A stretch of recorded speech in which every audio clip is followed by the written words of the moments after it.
Yes, my beloved brothers and sisters, the Book of Mormon is the keystone of our religion, the keystone of our testimony, the keystone of our doctrine, and the keystone of the witness of our Lord Jesus Christ.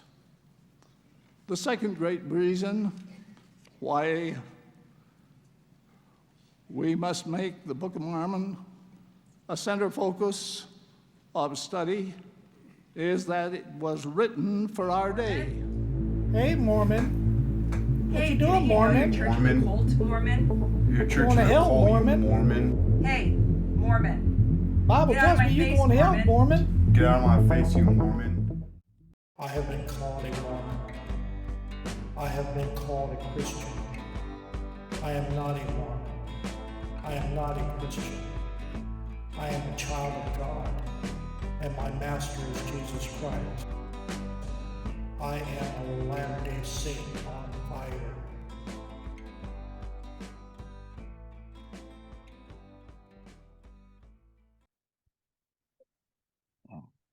So you ready for this, Eric? Oh, sure. We've been trying to do this one for a while. We're going to talk about the Lehi's vision of the tree of life, or like I said, I think me and Eric go about when we look at the scriptures, we absolutely apply them to how it applies to today's world, and I know that the Book of Mormon is just an extraordinary, just absolutely just off the chart, live,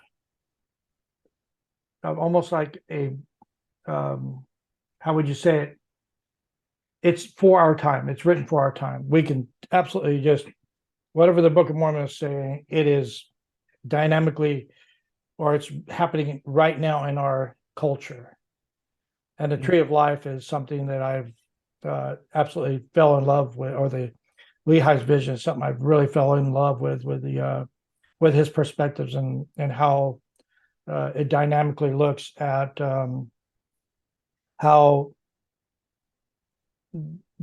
Hollywood is very much represented by this great and spacious building. I wanted to get into that discussion and see how Eric felt about the commentary of the vision, and see if he could see the same parallels of today's world and how it plays out in that Lehi's vision. And what do you think there? So just kind of give us an overview, how you felt about the Lehi's vision when you first read it, maybe 30, 40 years ago, compared to what you see today, kind of perspective. Well, yeah, I think when I first read it, right, I was kind of, I Naive? think like, well, yeah, but and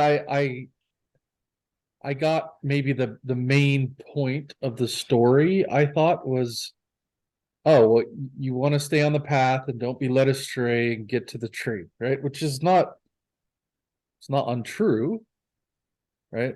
But the older I've gotten, the more subtle I find the dream. Its symbolic elements, right?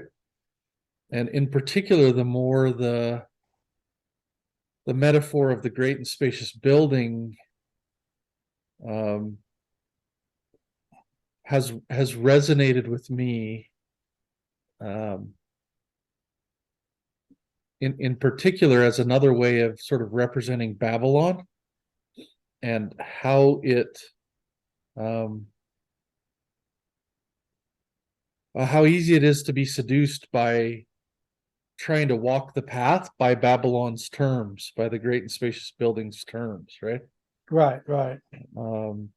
And using the great and spacious building's measuring sticks for success. And and finding some sympathy in the fact that, when I hear people say, oh, the game is rigged, it depends on what game you're talking about. If you're talking about the game of the Great and Spacious Building, you're absolutely right. It is rigged. Yeah, And it, it's meant to draw us in by looking like it's not rigged, like by looking like it's somehow fair and a meritocracy or something, but that's not actually how it functions. And then I think the role of mocking and scorn in the Great and Spacious Building is pretty interesting, particularly as contrasted with the beautiful paradox of the tree of life symbol, where one falls down to partake of the fruit, right? And that fruit, it represents the fruits of the love of Christ. So, yeah, I think those for me are some of the areas and elements that have maybe grown in my appreciation of their depth over time. yeah, and then I would agree. I'm a little older than Eric is, just by a few years, and so we grew up. I mean, I was in the church, learning about these things up to about the age of 17 when I just completely walked away. But it was metaphorically symbolic of you stay on the path, you find the path, and then you find the iron rod, which is symbolic for the scriptures, and it leads you to this wide open field, I believe. Is that correct? And then you can Yeah. see the tree of life, and then the people that are supposed to be represented there are those who come to the tree, and they're because of the mocking and the scorning, they're pulled away, or they're pulled from the tree, and they find themselves lost or going towards the great spacious building. But for me, it didn't resonate until 4 or 5 years ago, when things in the sports world and in Hollywood started to really show its true nature of. And then when you start listening to all the backstories of Lucille Ball and Desi Arnaz and all these great actors and actresses, as we thought were wholesome individuals, even Jim Stewart and many of these who we thought were wholesome individuals, and I named Bob Hope and many others. And we've seen them, at least in my eyes, as wholesome individuals that never were caught up in the kind of what we would call shameful lifestyle. Riotous living. Right, it's just right, this living, yes. But they did. They all got caught up into that, and once I started learning about these individuals and learning about sports heroes and stuff like that, you start to realize that these people, what did they sell themselves to make it to the point? And I don't think, but see, those characters like the Jimmy Stewarts and the Bob Hopes and many others of that era never mocked and scorned the people that were religious, because they kind of held to the religious views also, even though they weren't, living a righteous life, but they were religious. They were all about Christmas and these things like that. But today's Hollywood, more and more so, are scorning those of religious affiliation. Is that something that you've noticed in the last 5, 6, maybe 10 years since? Yeah, I mean,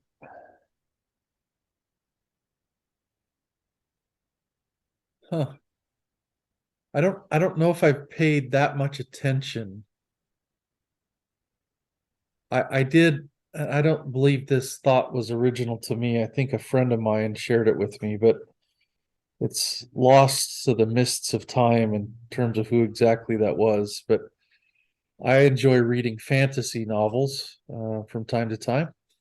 And I had a friend point out that there's never a good religion in most fantasy novels. Religion is almost always a force of oppression. Um, now that obviously there's exceptions, and one can look at Tolkien, for example, and say, what role is religion overtly playing there? But so I guess I would look at, I would, and again, not an expert here, but if I were to say it, I would say that when we were growing up, much of popular media treated religion as irrelevant rather than an object of scorn to be attacked, right? And so, when we were growing up, the idea was of secular humanism, right? That yeah, okay, these religious people, whatever, but we don't need them. We don't need the values they represent. We have a theory of the world in secular humanism that provides a coherent set of values in the absence of religion. With in recent years, I would say that my impression, limited as it is that object has become more that religion has become more an object of scorn and ridicule. But it'd be interesting to talk to somebody who really has studied the history of film and things like that, because I mean, I can think of counterexamples. You can see in the 70s around a lot of the sort of diabolical horror films, right? And The Exorcist and things. Right. Rosemary's Baby. And Yeah, you can see this sort of inversion of the picture of religion, at least as presented through the Catholic Church, as impotent, right, in the face of evil, unable to address the evil. So maybe it's changed its flavor from ignoring to open attack, but the Great and Spacious Building is fundamentally opposed through all ages, whatever facelift it has given itself. The Great and Spacious Building is fundamentally opposed to the pure love of Christ. That there's a gulf that separates them. So, I think there was always some pretense around Hollywood, and I think, the Great and Spacious Building has been active there as it is in much of our public life for a very, very long time. Yeah, I'm reminded of many of the films that were created back in the 40s and 50s and 60s, even before then. There was a reverence and a glorification of I mean, we got the Ten Commandments with Cecil B. DeMille and all those great actors and actresses that were in there. You have Wagons West or Wagon Master with some of the great ones in there, which was about the Latter-day Saint or Mormon pioneers. You have many of shows and different TV series, especially the westerns, would show favor to the Mormon pioneers in a more a much more respectful way. But today you're seeing more and more of the how can we attack the faith of the Latter-day Saint now. I can't remember the names of the shows, but there's the different. Well, South Park is one of the more famous ones, and the Broadway story, The Book of Mormon, and there's a couple of other shows that have been coming out lately to show to find shame within the civil or the Society of the Latter-day Saint Church. And I see that more and more today. I know we had the God makers back in the 70s, but that was a religious attack against another religion. Now we're seeing secular people attacking the church with all of its uh, with all of its vigor approach. Again, I think there has been a shift. It might have shifted back in the 60s a little bit, but I think today we're seeing a ramp up of scorn against the church and many other religious sects out there. Yeah, I think I don't have a broad enough, deep enough background to really speak to whether there's been a fundamental shift. I mean, obviously, as we've grown, right, our surface, we get bigger and bigger as a church. Our We're going to get noticed and more, right? Right. And just when you're noticed more, you're going to be mocked more by those who find you silly or repugnant or both, right? So that may be less a function of a shift and more a function of how much more publicly involved we are, how much bigger we are, and part of the American landscape, I think, a little bit more fully. I think it's also partly that our beliefs, based as they are on truth revealed from God, put us in a position of looking very anachronistic to modern day people, right? Right. The idea that God talks to people and guides their lives is, I think, just baffling to certain modern ways of thinking. They might even accept a God, but not a God who cares or talks to his children or even has children, right? Right. And that may say more about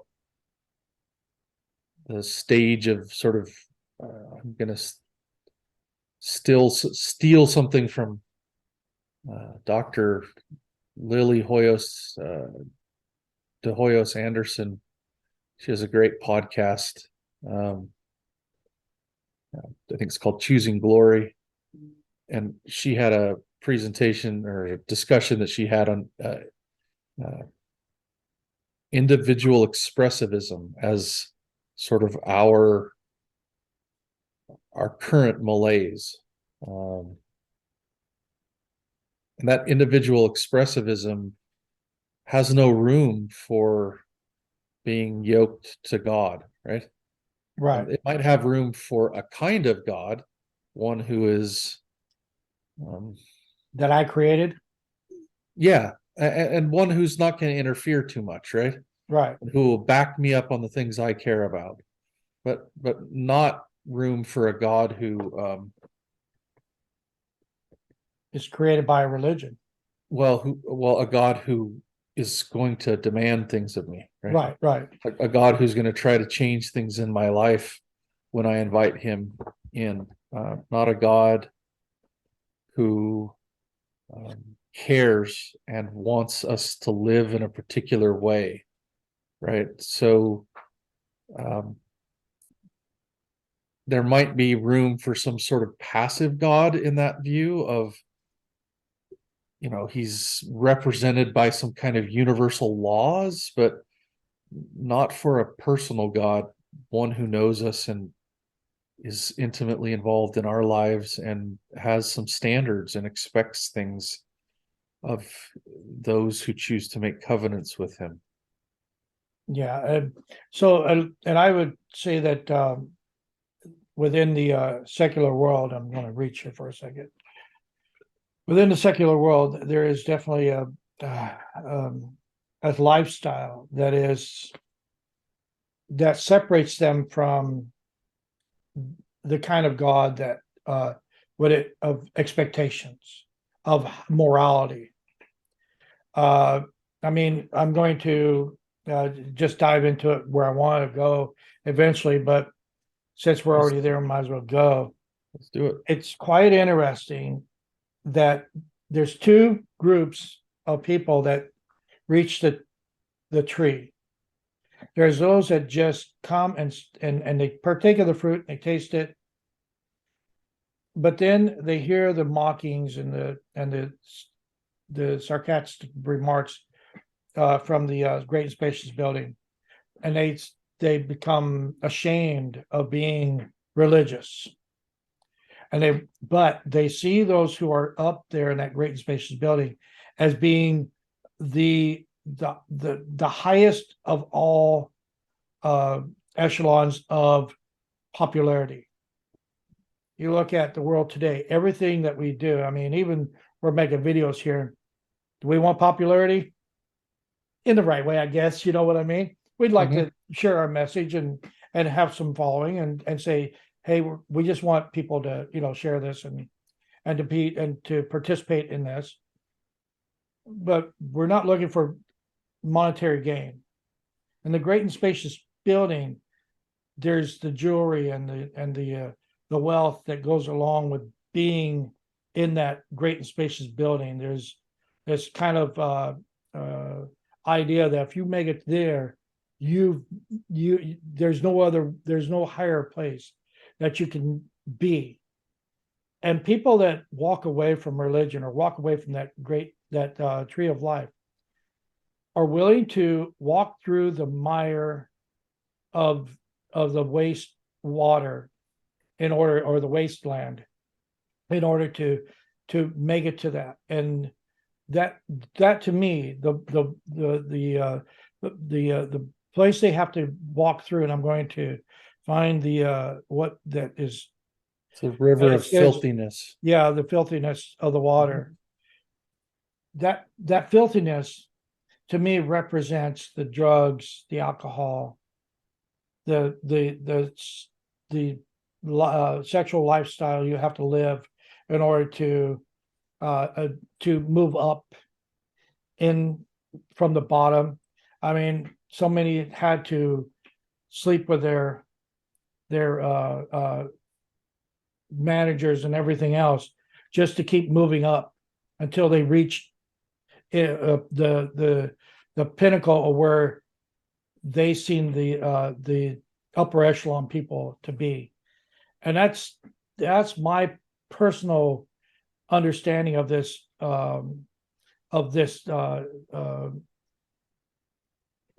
area that they have to go through, the murky water that destroys life, and people die on the way. Drugs kill people, and Hollywood seems to be the lure, and that lure has a cost, and yes, drugs do take out a lot of people that are trying to make that journey to that upper echelon in the Great and Spacious building. Am I wrong in that, or?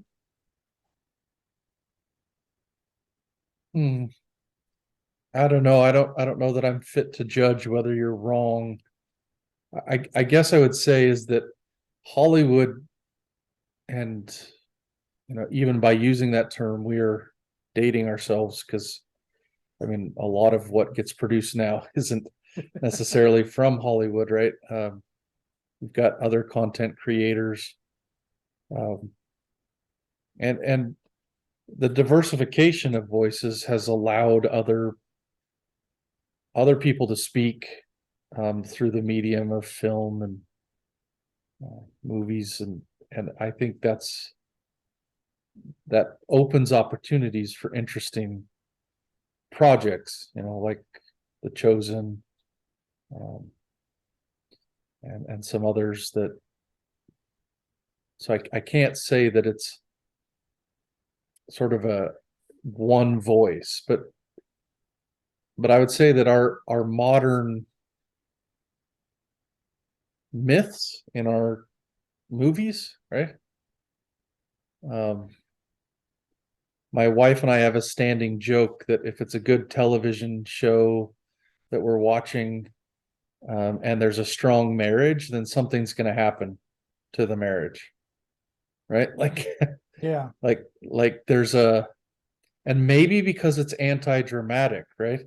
You got to remember that the very medium itself requires conflict, right? The essence of a story is about some conflict, I think, right?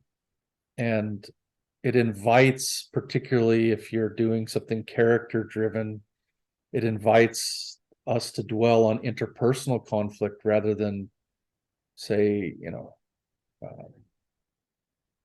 a good marriage, something healthy, that's happening. And so I once heard, I was not present, I didn't take a class from this philosophy professor, but a philosophy professor at BYU once said that, you know, um, I'm told, um, many years ago that this professor said that, the biggest problem with a film wasn't whether it was rated PG-13 or rated R, right?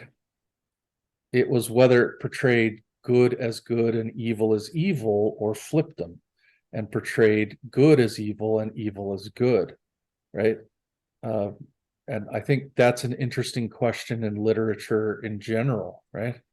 Is and film and history, does it represent the fact that the God-shaped hole in all of us can be filled by partying and drugs and alcohol and promiscuity, or does it represent that human flourishing requires some forms of self-discipline and a willingness to, sacrifice our will for the will of someone that we love, right?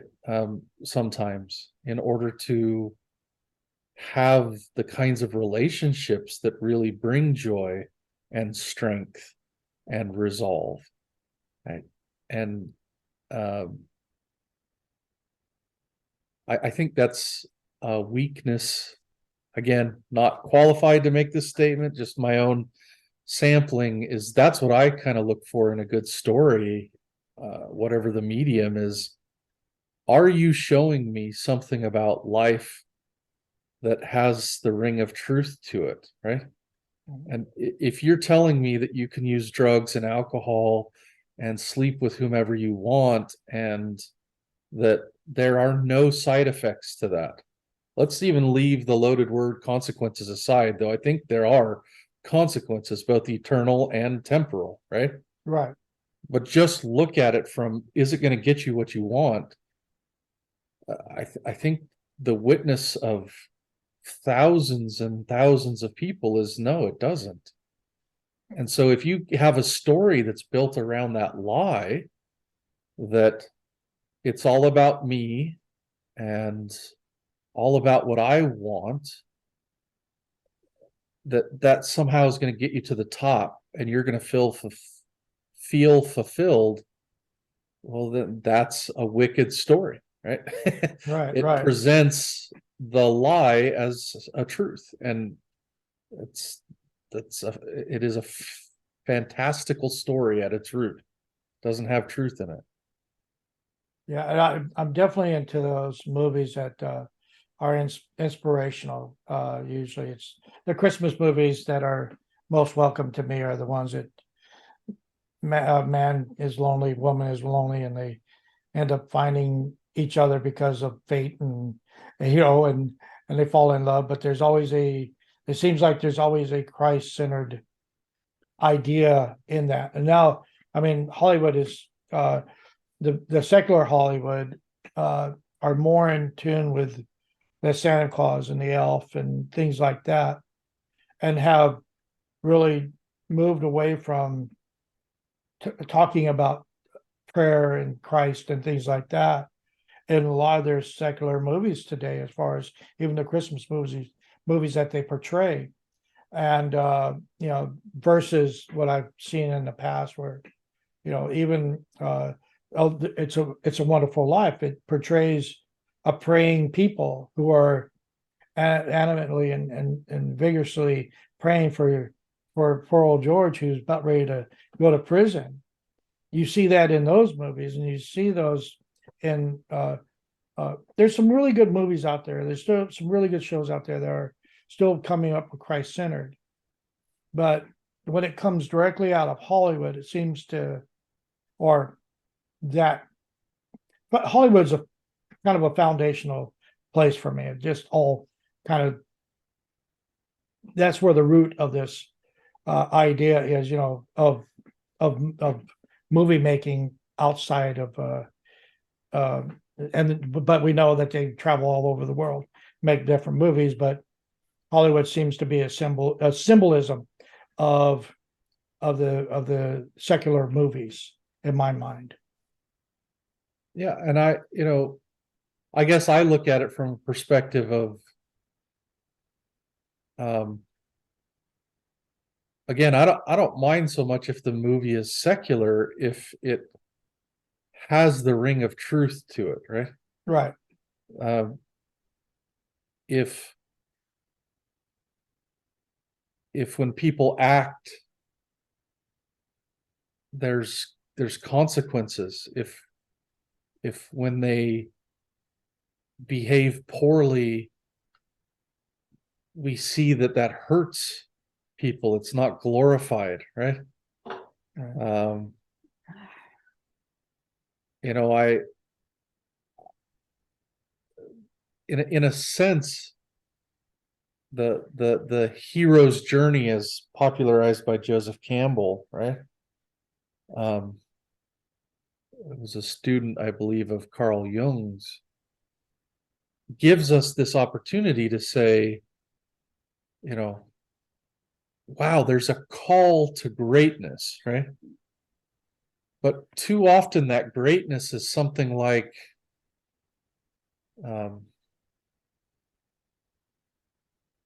vapid success, right? I'm great because I can buy more than you, and I can party more than you. And we don't see and I don't know, it would make an interesting movie anyway, but we don't see the ways in which our small decisions can add up to a life of meaning, or in which small decisions can eat away at our soul, right? I mean, when you and I were growing up, there used to be a term, selling out, right, that would get applied to bands, right? They had a particular sound that made you really like them, but then they sold out when they got, so that they could get bigger, right? Right. And I remember one of my kids saying to me one time that selling out now doesn't really have that same negative sense or connotation to it, right? It has Right. it has this idea of, oh, you made it, right?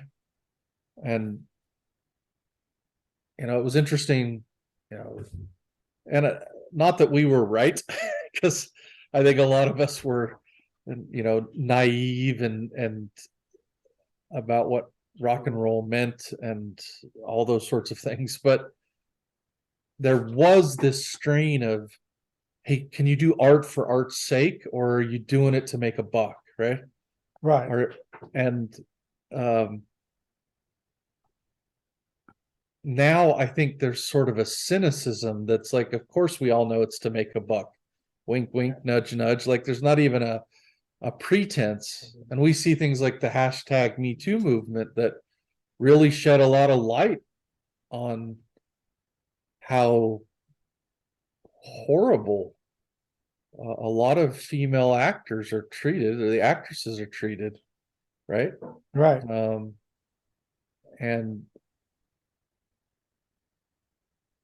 And how we've created a system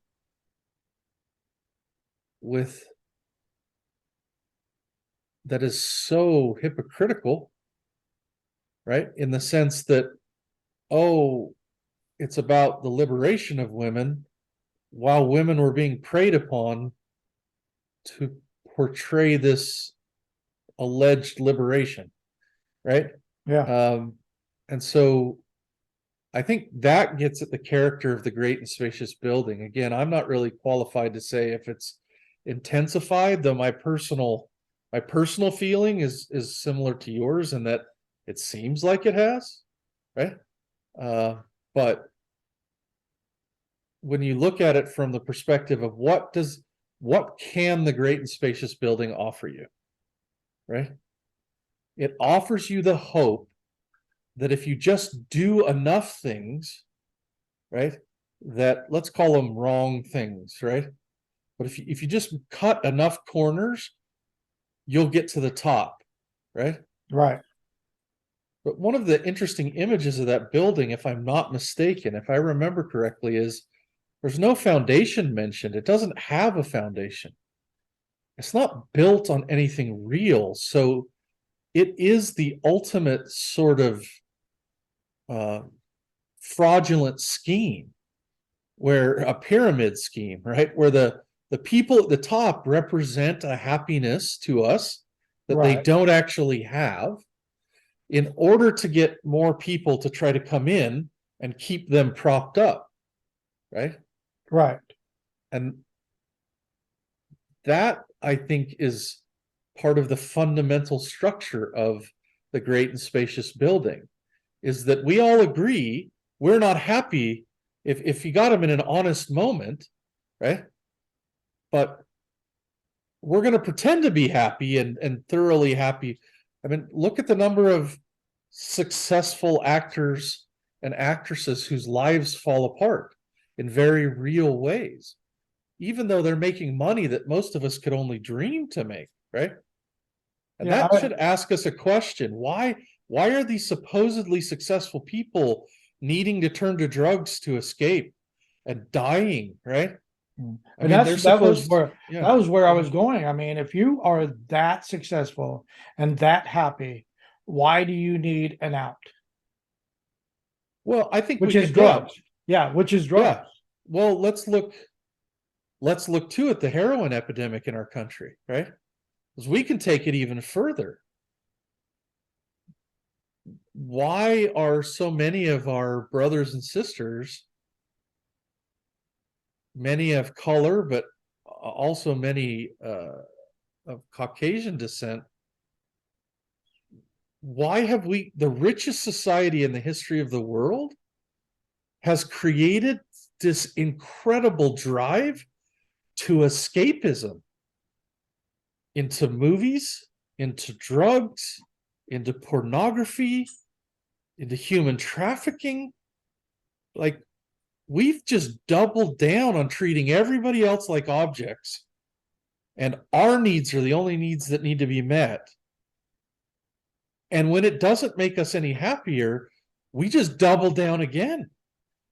And while there are some that are winning the game, right, they're still losing from an eternal perspective, right?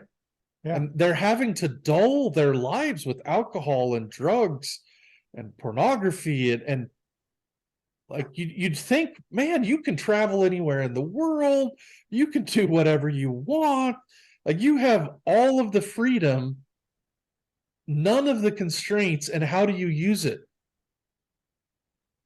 You use it to dull yourself into a stupor.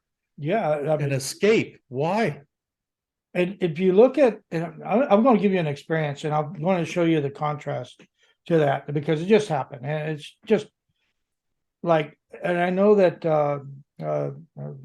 Stephen H. Webb, who was a theologian, who loved he was a Catholic theologian. He loved the writings of Joseph Smith, proclaimed him to be a prophet. He killed himself about a week before he was doing a symposium for the Interpreter Foundation. And you're like, why wasn't God enough to take him away from that idea? So, and I'm going to share an experience here that says that kind of illustrates that there's always a trigger, that mechanism that's there if we can find it. And last week I went through something, and And the next day, I didn't even want to be at work. I couldn't eat. It's about 8 o'clock in the morning. I'm a praying man. I listen to classical gospel music, read scriptures, whatever I could do. I'm done. I want to go home. 8 o'clock in the morning.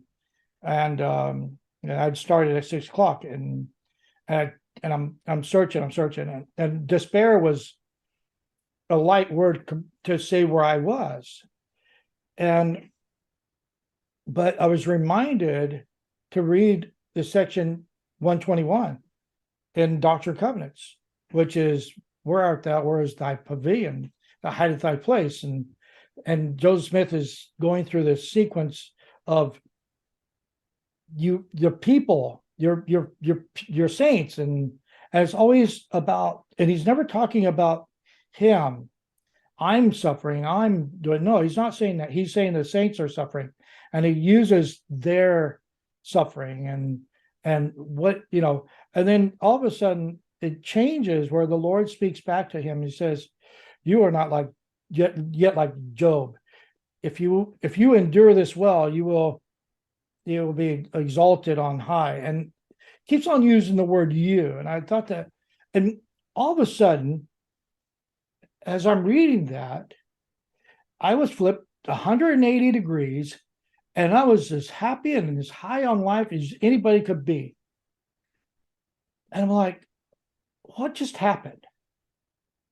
How can it be that I go back to that section, and all of a sudden the whole world just flips on its heels or head, and everything is just as rosy and gloomy, rosy and blooming, and the sun's shining, even though it was probably a cloudy day that day. But I'm just saying, everything was just great.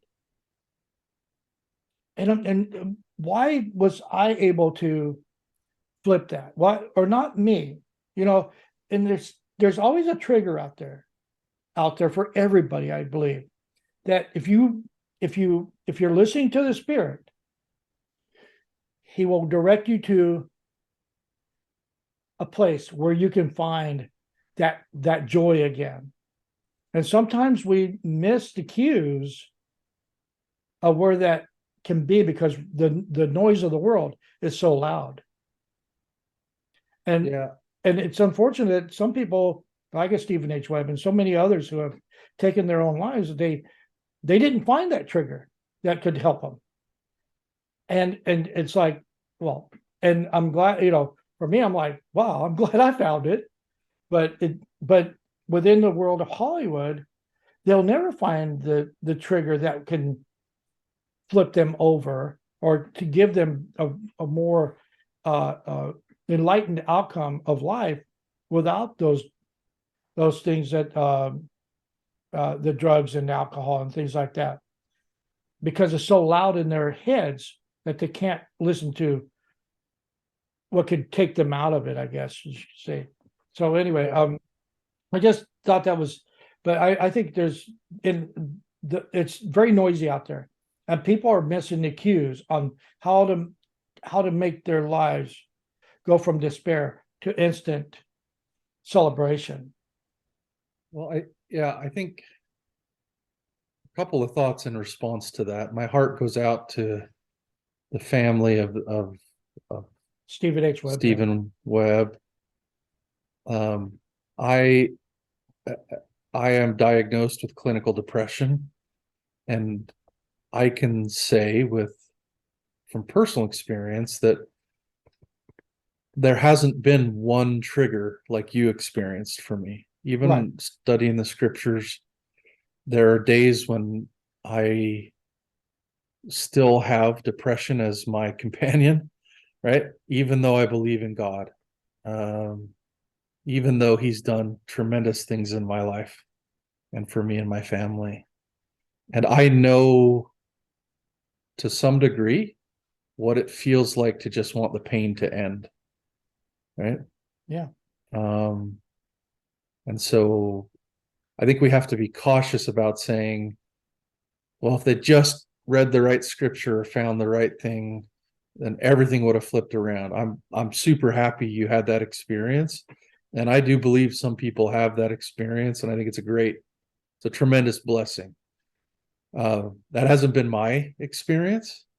It's been much more gradual, and given my clinical depression, it's often a little different for me. So for what I how do I put it into words? Depression for me I've learned to live with it to some degree. It's not always as loud as it sometimes was in the past. But it doesn't take a whole lot of neglect in my life, say not sleeping well, not eating well, not connecting with God through prayer and scripture, and not connecting with my family. It doesn't take a whole lot of that before I can be in a dark place again, right? Yeah. So I have to, there's no just one thing. I take medication for it as well. So, to me, all of those are part of what God has offered me in response. And so, I would advise us to be cautious to draw the conclusion that, well, why can't God be enough? I don't have an answer to that question yet, right? Just give me a second, my friend. My granddaughter's. Okay. Yeah.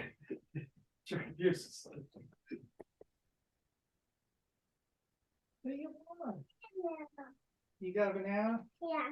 But me and my friend are talking right now. Can you go see grandma? No. Come on, let's go see grandma. Would you grab her?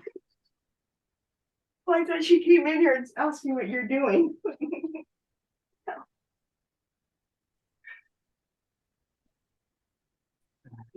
Yes. And believe me, Eric, you act so normal sometimes, and I do forget that that Yeah. you have gone through bouts of, or you have this clinical depression. So Yeah. I would never I would never tell you or anybody that is going through this, because I have plenty of children that have some mental problems, agoraphobia or whatever it's called, it can't get out of his house and stuff like that. I would never say, well, the scripture prayer is going to fix you, and that's the end of that. No, because Right. that's not fair.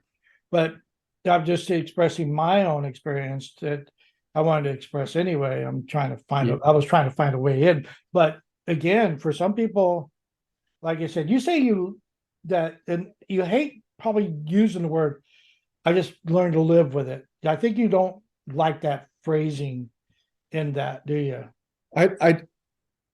I don't, because it sounds like a truce and a surrender to it, right? But I it's not. recognize the I recognize the symptoms. I'm ready to battle whenever it does Well, come up. yeah, I've learned that it can't, for me anyway, it doesn't work to battle it head on. Right. I have to come at it from the sides, right? Okay. And when I see depression as my enemy, I resist depression, which means I stay defined by my relationship to it, as opposed to when I recognize its presence, but it isn't the boss, so to speak. Right.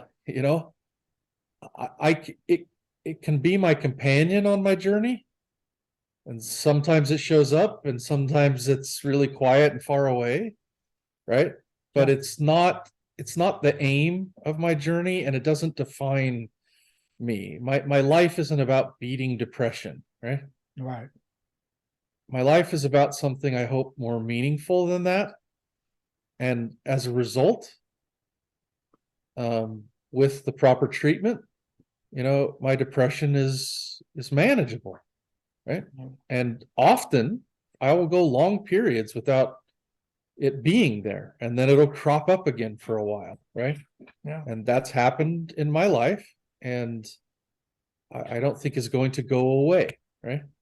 Um, uh, but so it's about changing one's relationship to it, right? Right. And for some are blessed to have it cured. I'm not, right? Yeah. And I don't, I don't begrudge anybody that. I would love that for it to go away and never come back. Yeah. And I think the world of people who have had that experience, I'm so happy for them.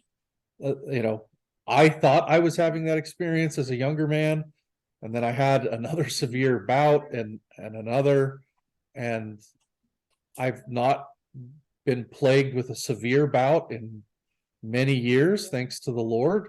But milder bouts, yeah, they come from time to time. Mhm. My point is, though, that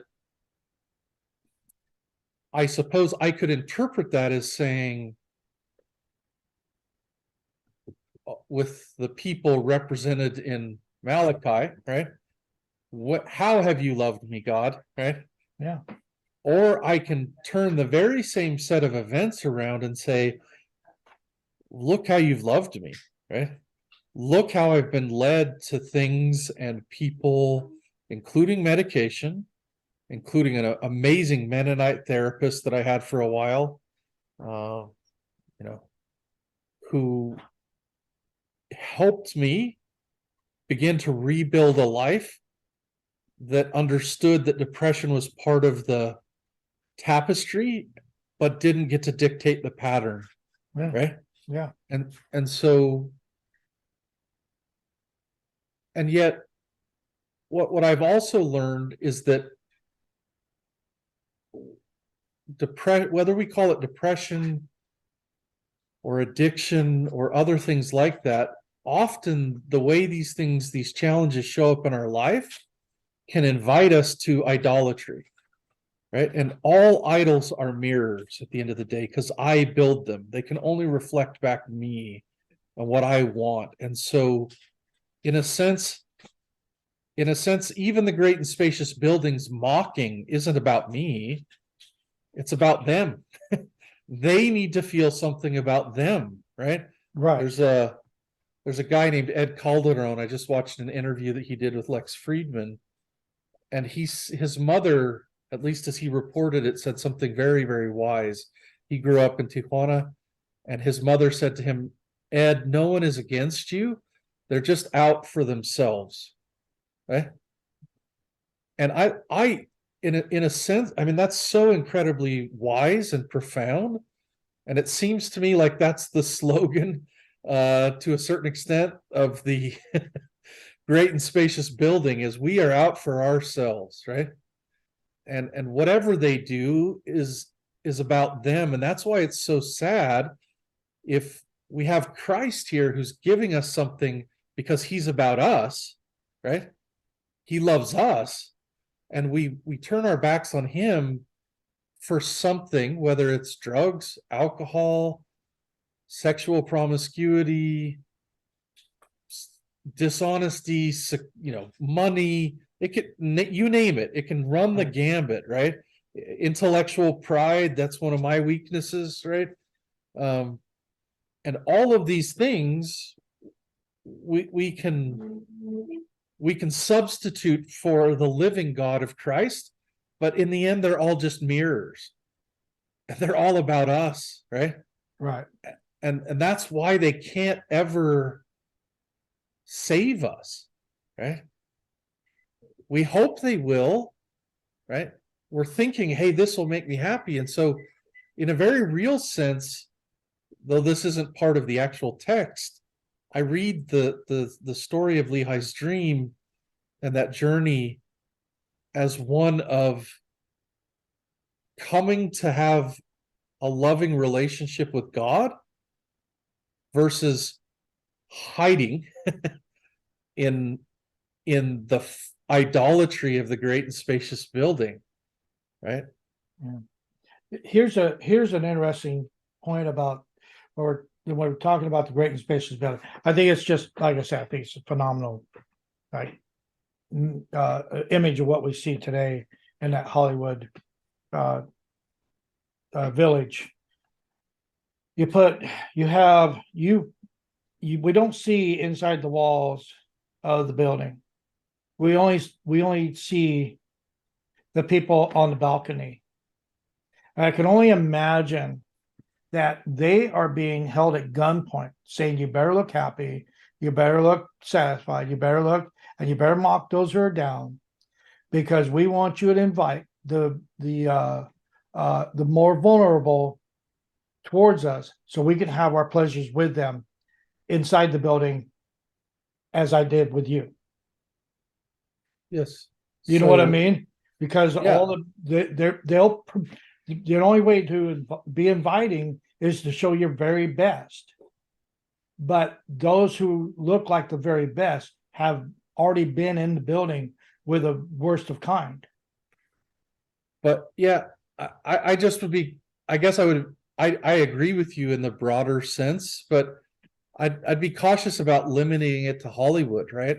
Well, I, like you I said, know, we could all of, I work for some very good people right now in my employment who I have deep respect for. right, I've had experiences in past employment where I think good people, I think they think of themselves as good people, right?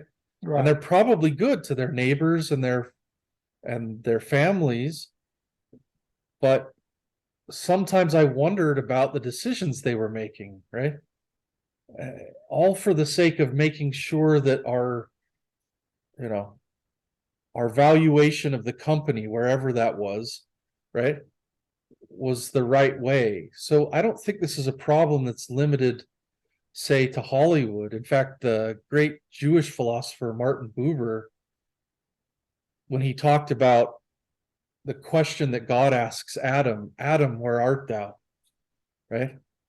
And he dissects this story, which is, as I understand it, probably poorly, but as I understand it, he dissects this story that is important in the Hasidic tradition and says, well, God knows where Adam is, right? God's not asking that question to get information that he lacks. So what is he doing? Well, by posing that question, he gives Adam a choice, right? Adam can respond or not. When Adam responds, he responds basically saying, I hid myself, right? He acknowledges, he confesses to God that he was hiding himself. Okay. And I can't think of a more apt term for a lot of what we do in our escapist culture, right? Neil Postman, I think it was, wrote Amusing Ourselves to Death way back in the 80s, right? And there are many social critics who are astute enough to see that what we're doing is hiding ourselves, right? The whole field of terror management theory and psychology seems to be onto something. Not that I'm signing up for everything they believe, but when they have found through some good experiments that much of what we do is try to hide the fact of our mortality, that we will die from ourselves, right? And we've tinkered with profound things. I mean, Nietzsche saw what had happened in Western culture way back in the 1800s, that we had killed God. He was no longer our highest value, right? And that we would have to try to make ourselves gods to fill the void. Nietzsche was maybe somewhat optimistic that we could do that, but recognized it could be terrifying as well as liberating. I think he was wrong, of course. I don't think we can fill that void. And I don't think there's a true replacement for God in our lives. And that when we try to make up our own values, we pretty inevitably seem to fail at it. But again, what do I know? I'm just a dude here and, in living my life. But it doesn't look to me like he's right. I think his project is a failed project, but we've rushed headlong into it. And we've said, let's pretend that let's hide from ourselves, right? And let's pretend we're having a good time when we're not, right? And let's present that our drug-induced stupors are really the calm and peace and tranquility that we're looking for. Let's pretend that our success bought by oppressing our neighbors is as liberating and enjoyable as we think it is. And I've heard some people a lot wiser than me in the clinical psychology field say nobody gets away with anything, right? It comes back to you somehow, some way later in life. But even say it doesn't, right? If it robs you of peace of conscience, is it worth the price that was paid? And I've certainly been on both sides of that equation. I've done things I'm not proud of, right? That I feel maybe have compromised my sense of what's right and wrong in my life. And I've made hard choices sometimes to do what I feel is right, even when it didn't look like the Great and Spacious building was gonna, see that very kindly. And I think what the gospel teaches us through Jesus Christ is not the gospel of prosperity, that everything's going to work out now, right? Everyone's going to love what you do now, right? But that there is an underlying peace that he promises that's not similar to the world's peace, he says, right? Not as the world giveth, give I unto you, right? Right. Is his teaching.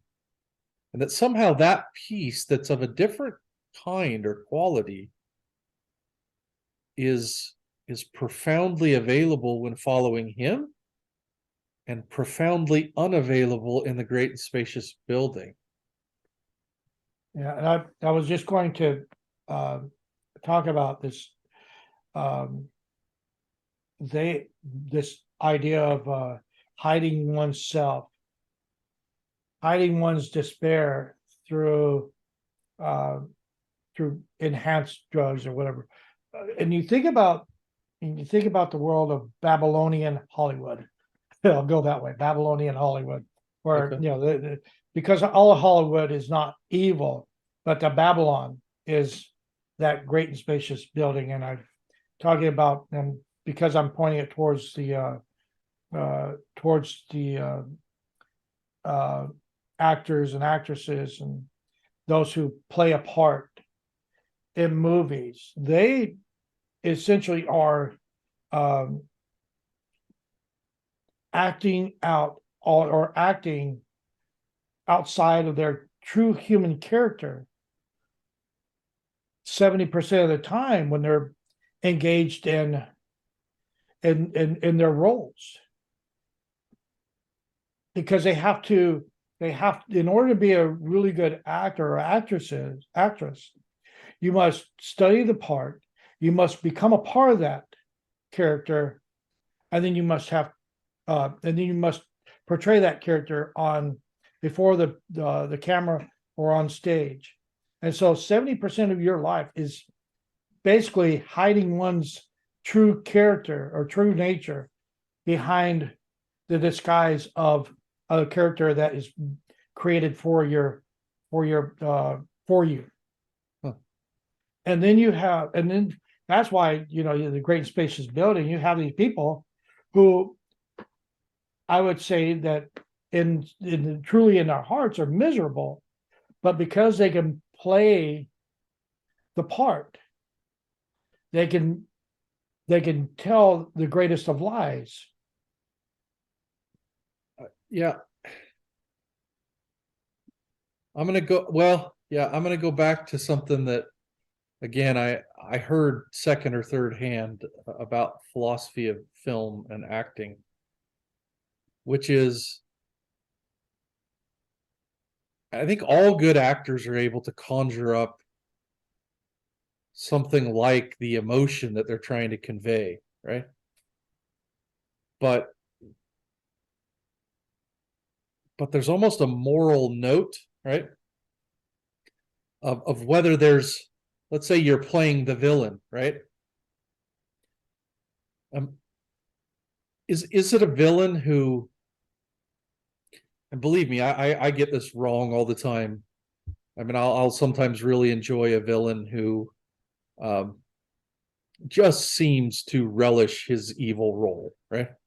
There's something about a villain who's almost nihilistic and just is portrayed as sort of a lovable rogue, right? But there's something false about that too, right? I don't know that that sort of nihilism necessarily makes you a lovable rogue. It probably makes you incredibly dangerous to everyone around you. And some people have portrayed that, right? Quite well and quite profoundly. I think where the big lie is not so much in them being able to bring emotions, because that's what we want them to do in order to participate in the story. When you mentioned a good love story that you might see, a romantic comedy or something, right? Those people aren't actually in love with each other, and they're tapping into an emotion. We're not in love with them, we don't even know them, but that resonance of emotion is a powerful thing. I think the question is not whether they do that, but whether they come to, whether the story itself represents something true about the human condition, right? Right. That, I've talked to people, probably not a ton, so this, I'm not saying this is scientific evidence, but I've heard anecdotally from people who partied a lot in their youth, right? And who later came to say it never got me where I thought I wanted to go, right? It wasn't as good, sure, it was pleasurable in the moment, but it didn't get me where I wanted to be. I would feel more empty afterwards, not better, right? Even though the experience itself might have been highly pleasurable, when the experience was over, the meditator John Kabat-Zinn, wherever you go, there you are, right? Right. when the noise fades and the lights turn down and the drugs wear off, are you happier? Probably not. You have to right? wake up to reality eventually. Right. And And- that's where stories in and of themselves need to carry the moral weight of what they're doing, because a story doesn't represent real life. And by leaving out the parts of real life where you wake up and you're ashamed of what you've done, right? Yeah, that's not the most interesting part of the story, but if that's never represented, if that's never carried into the story, right? Right. Then the story is false. It's a great and spacious building narrative, right? I was just reminded of one of the actors that played the Joker, Heath Ledger, Uh-huh. got completely wound up or completely overtaken by his character, the Joker. And it became a detriment to his life, literally. If I remember correctly, he did take his own life, if I'm right. Well, I've heard that story, and not being close to the man, I don't know how accurate that is, but I think the reason that story resonates with us is because, I think there's a saying by Nietzsche, something along the lines of, be careful when you stare into the abyss, that the abyss doesn't stare back, right? And to play that part, which he played, I mean, his Joker is incredible, as is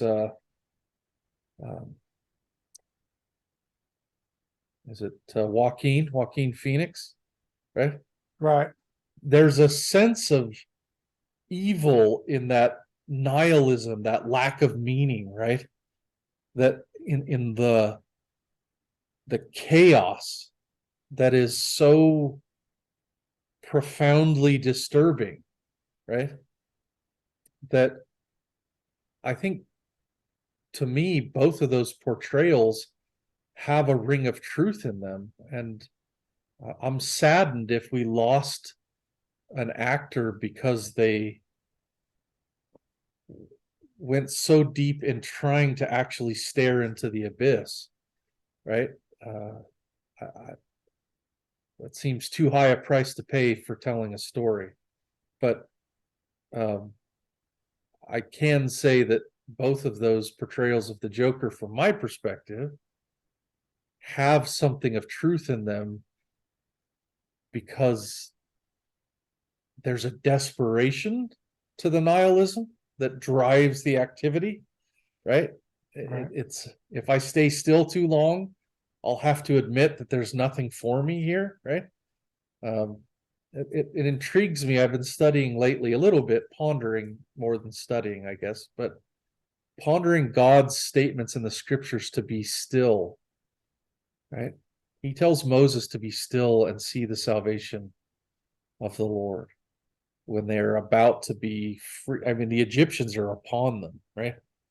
And this is his command, is to be still. It happens in the Old Testament. We hear it in the Book of Mormon. It's even in the section that you quoted from to Joseph Smith, right? Right. Or at least the following one in 122, be still and know that I am God, right? And this invitation to stillness, instead of, I mean, how many of us dull our pain by the more socially acceptable way of overworking and, hurried distraction and being involved in 20 different things so that we never have to be still and maybe feel a little bit of our emptiness and be drawn towards God. So there are lots of ways the great and spacious building shows up, at least in my life. And it seems like our society has sort of doubled down on, don't mind that. Let's just stick with the narrative here, right? let's keep trying to convince everybody that wickedness was happiness and is happiness. And then you get the narrative at the end of the Book of Mormon, right? Of Mormon. And that's one of the great things about the Book of Mormon. It's a tragedy, right? It is a tragedy. There is It is no riding off into sunset at all. right. It's a It's an tragedy. incredible ending. Yeah. And in it, you see Mormon as this commentator he's clear-eyed, right? And brokenhearted. He's not happy his people are being destroyed, but he doesn't pull any punches in saying they did this to themselves, right? And he even for a moment thinks, oh, wait a minute, they're mourning. Maybe they're getting it. And then he comes back to the narrative and says, nope, that was just the sorrowing of the damned, that they can't find joy and pleasure in their wickedness anymore, right? And that's an incredible idea. Is after a while, I don't think whenever, and we talked about the awakening, whenever you have to wake up eventually.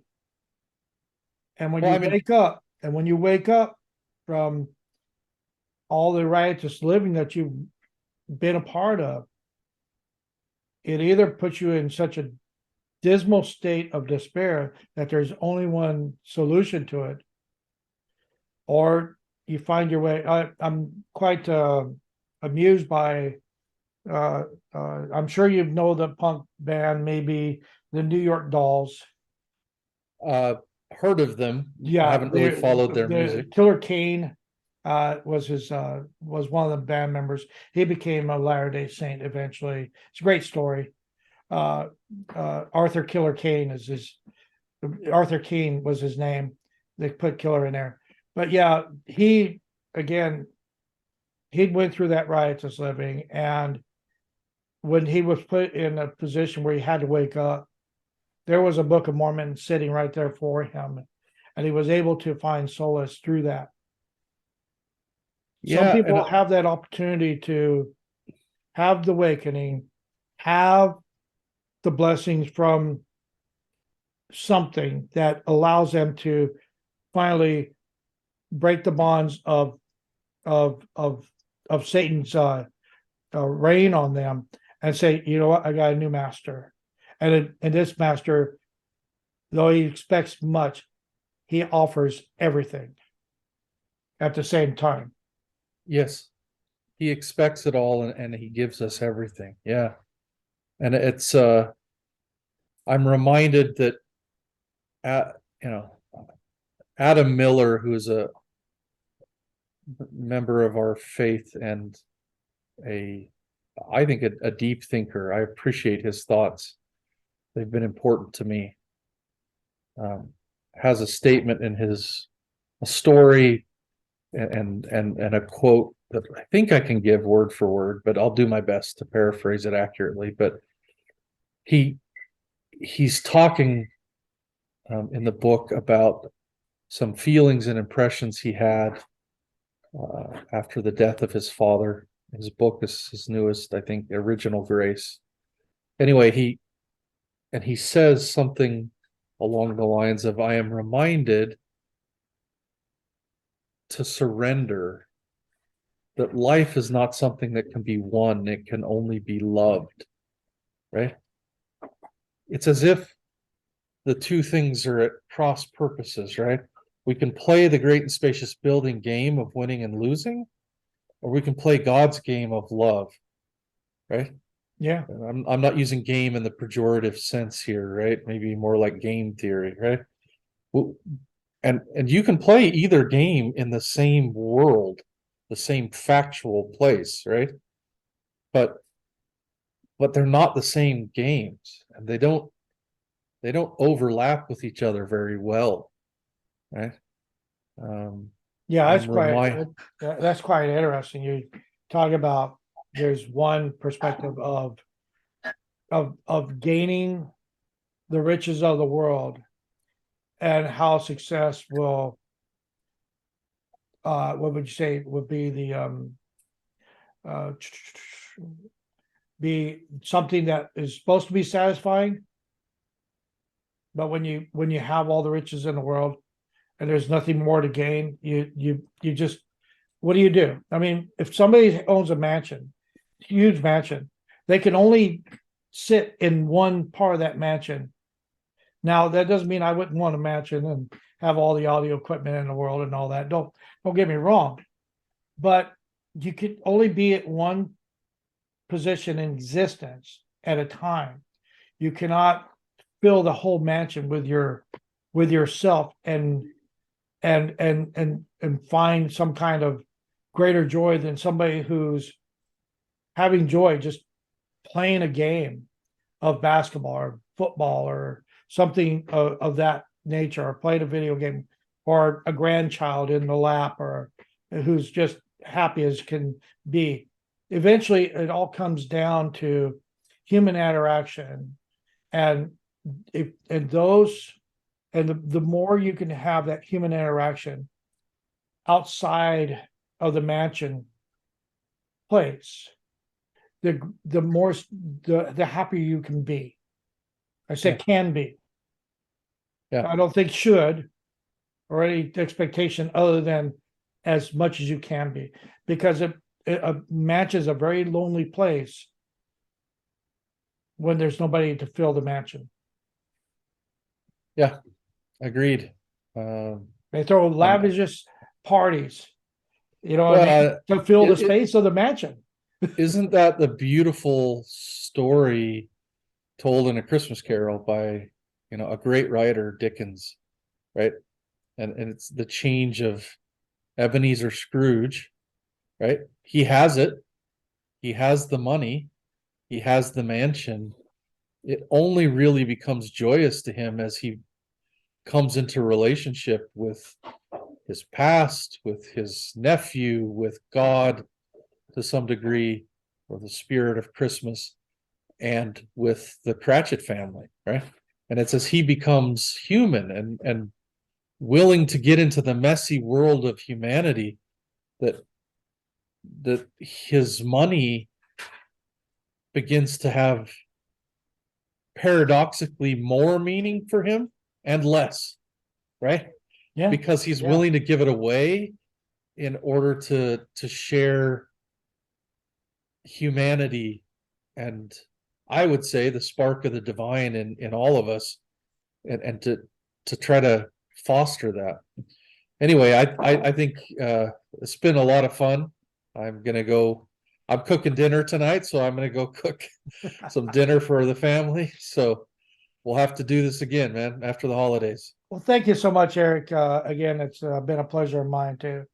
And we'll definitely do this again. And you have a good night and cook well. You too. Merry Christmas, brother. Merry Christmas, my friend. All right, bye-bye. Bye.